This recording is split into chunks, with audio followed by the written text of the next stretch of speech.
Hey, Lazy Girl Approved fam. I wanted to jump on real quick and give you a quick life update. I've been quiet again. I'm sure some of you are like, where is she? And some of you are probably like, there's always something going on with this girl.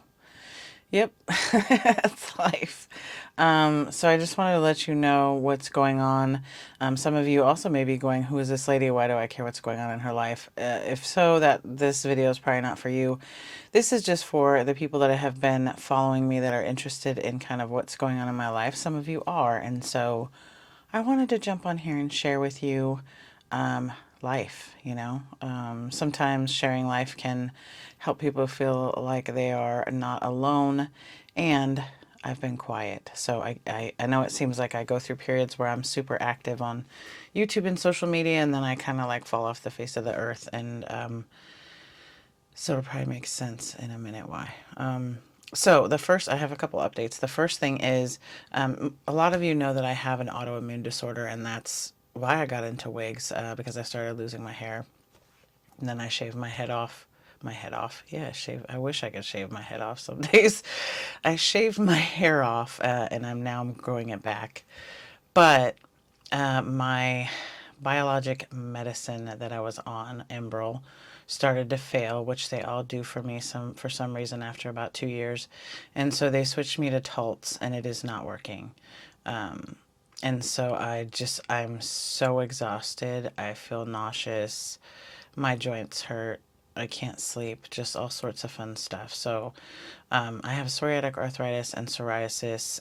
My pustules are coming back on my hands and my feet, which last time or in the beginning before I was diagnosed, they were out of control all over my hands and feet, and it was so painful and so like gross in that, I mean, I thought that was gross, but people look at you like, ew, what is that? And I'm like, it's not contagious.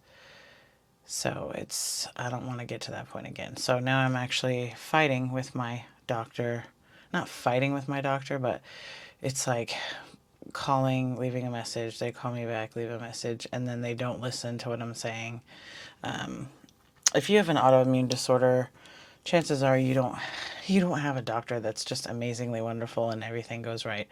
I haven't ever found one of those. I've never heard of one of those. So I'm trying to explain to them, they want me to switch to something else like Taltz. And I'm like, okay, but Taltz is not working. So why would we try something that's along the same lines? And then I found some information of where it says they recommend that Taltz you take every 2 weeks for the first 2 months. And I'm taking it once every month. So I took it early. And guess what? My psoriasis cleared up. So I'm like, can you just give me the prescription for every 2 weeks for the first 2 months and see if that works? And I said, well, can I just go back to Enbrel? Because Enbrel was working better than this not working at all. And she said, oh no, it takes 16 weeks for it to build up, which was not my experience when I first started it. So I'm also very frustrated that doctors are very black and white of like, we studied this many people and this is how it happens for everybody. That's not how this works. We're all different. Our bodies are all different. We have different environments. We eat different things. We take different medications, just all sorts of things. So to say this is how it is just really pisses me off. And I'm so tired of it. My next step is to go to a naturopath or Eastern medicine. It just costs way more. It's not covered by insurance. So, yeah. So that's number one. So I'm just freaking tired. And then my job, I had a giant presentation last Wednesday, and a couple days before the presentation, I was asked to switch a whole bunch of stuff, like basically start over, which it's a website. So I ended up actually not switching it and they liked it. So, but it was just a giant thing that like was consuming my brain. And so not only was I tired, I was dealing with that. And then still trying to recover from my son visiting. So it's been a lot. Number two that's going on in my life is our dog has to have surgery again. Thankfully, it's just, which I don't remember them telling me this, the pins that they put in her little knee, her fake knee she has now, are trying to pop out of her kneecap, which is horrible. And she's licking it, and I know it's painful. I can tell because she has me lift her up to do certain things. So we're having to keep her off the bed, keep her off the couch, keep her from going on stairs. And that's a super challenge when she's so used to it. So she's like all sad. And then, of course, the boy dog, we don't let him go up because that's not fair. And so he's all sad. He can't go in the bed with mommy. And so I'm just stressed out. The surgeon is out of on vacation for the next week. So we have to wait another week to get her surgery. So I'm just like watching her suffer makes me just lose my mind. I had toenail surgery. That's the other one. Basically, they had to remove my toenail. And some of you are like, why are you saying all this? Look, I know some of you guys go through this stuff. So, toenail removal because I had a trauma to my toe. This was like probably 5 or 6 years ago.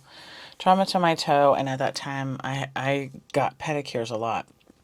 And because there was trauma to my toe, and so it was like more vulnerable and there was stuff going on, I got a fungal infection from the nail place. And I know more now how that happens and how often it happens. It's disgusting.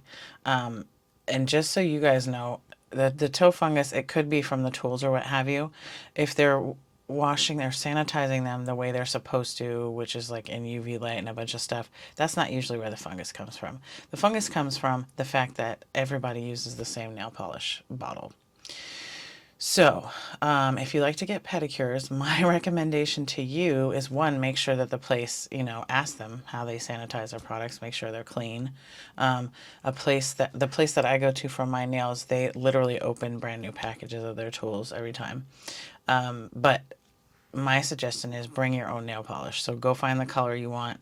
Bring your own nail polish, because if you think about how long those nail polish bottles are there, how long does it take for them to use that one color? It's probably there for years, honestly. And you don't know, I would say at least 40% of people, from what I know now, will go in with toe fungus and the people will still serve them and they just paint it over. They just paint over the toe fungus. So they're dipping that brush in that person's fungus, putting it back in the bottle, doing that over and over and over. So you're going to get their fungus. It's not if, it's when. And because my immune system was messed up and I couldn't go get it taken care of because I almost died, and that wasn't my priority, is my toes looking pretty. So I tried to fix it myself and like cut it out and stuff, so it made it worse. My toenail was growing all funky, and I thought that I was going to have it cauterized and just lose the toenail, which I didn't care anymore. Like, just take it off. I'm tired of this crap. But when I went in there, they said, no, it looks like we could probably save it. So I said, you know what, if there's a chance, you think it's a good chance that the toenail will grow back normally, let's just remove it, not cauterize it, and see what happens. But that was last week, and it's painful, and if it's weird, if I stand up, it doesn't hurt. But if I sit, like I'm doing right now, I can only sit for so long before it starts just womp, womp, womp.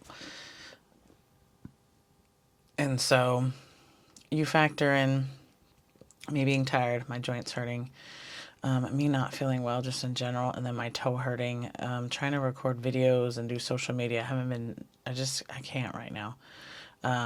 Today I feel okay, but I was like, you know what? Let me not do a review. Let me just do a life update, and then I'm going to actually record a video on like what sites are good to buy wigs from. So I figured I'd do something where I don't need to be like super high energy and like all the way in front of the camera, just all, because I'm not high energy today. I'm just not. The last and most impactful life update is that my husband and I are divorcing, and so it's a mutual decision.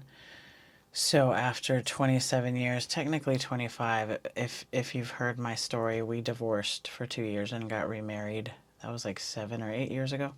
No, longer. 2014. Yeah. About nine. I can't math. And what do I even say about that? Although it is a mutual decision,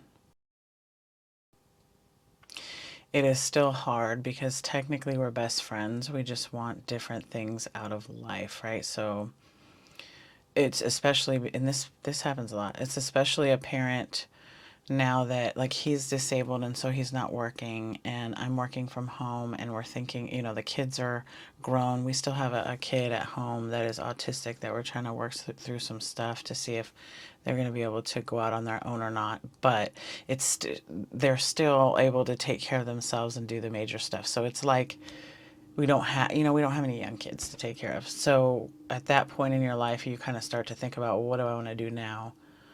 And we just want different things. So I want to go travel, and especially now that, well, now my medication's not working, but until I switched, where I'm able to, I can't do the same things I used to do, but I can at least travel and pace myself and whatnot. So I can go on short flights. I can, you know, take short drives.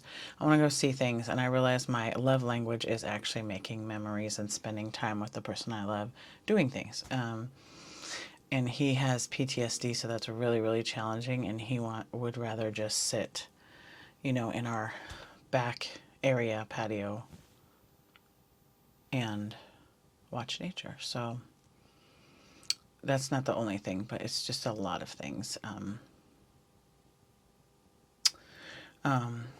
He has PTSD. He was a Marine. And we also come from totally different backgrounds. And so there's been a lot of things that have been challenging. We've tried to just kind of like push through it and work through it. And we're just realizing we're just too different. And we want different things out of life. So one of us would have to just basically not be ourselves. We'd have to be a totally different person, or, you know, accept things that we don't want to accept about how we're going to live life. So that's been challenging emotionally wise, and then mentally trying to prepare for, you know, splitting everything and how's that going to work financially and physically and all of that. So it's been challenging. I've been just trying to process it and deal with it. And so I've been quiet. That's why I've been quiet. And most of you will say, hey, family comes first, you come first, so don't worry about doing reviews. And so I totally appreciate that. I do. I'm gonna start to do some here and there. Once he moves out, I will probably do more. Part of me not being able to do it as often has been some of the restrictions. Just with my time and energy and whatnot of doing them. So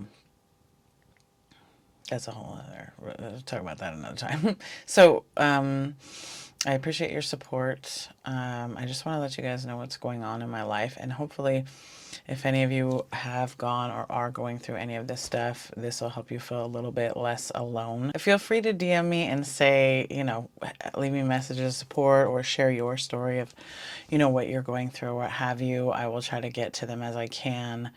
It's easier for me right now to respond to messages because I'm spending more time, unfortunately, laying down, and can't be loud. So I can't just watch TV and whatever. So I'm kind of like scrolling the interwebs a lot right now. So feel free to shoot me a message. You're not alone. And thanks for listening. I am going to go get to recording this video on what websites I recommend for you to purchase from, because I'm in these Facebook groups and I see the same question over and over, or the same thing over and over. Either somebody bought from a site and it was a scam, or somebody's not sure if they should buy from a site. So I wanted to make a quick video of these are the sites that I buy from on a repeated basis, and that I trust. And then I'll also tell you guys which ones I don't recommend. So wanted to get that out there. I keep saying I'm going to try to do more educational stuff, and this is the perfect time, because it's much harder for me to do a review just kind of physically right now and emotionally. So it's much easier to just talk to you guys about stuff and show you the screen. So I'm going to do that. And I realized too in the Facebook groups with all the questions, I didn't realize there were so many questions about certain things. So I figure I had to learn kind of the hard way. So I want to share it with you guys. So more to come. So as always, thanks for hanging out and spending time with me. I will see you guys again soon.